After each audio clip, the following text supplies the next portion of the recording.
when I was driving with a friend of mine in a place called Suzhou, which is just outside Shanghai, he ran through a red light.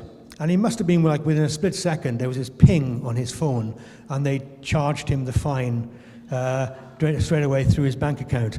And it's like, remarkable and wonderful and fascinating and appalling and atrocious at the same time.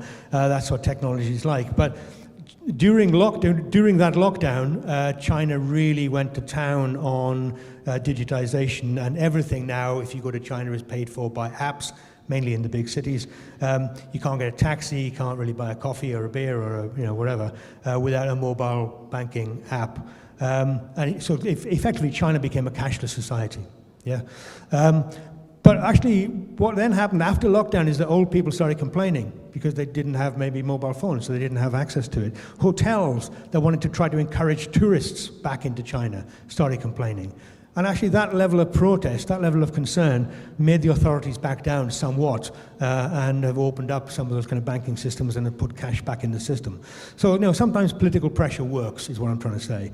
And when I was in China just a couple of weeks ago in Shanghai, I had to register with a payment app. Forgive me, I had to get one. It took me about an hour to fill in the nonsense that they ask you for, all the information that they want. And the final page was this facial recognition camera app.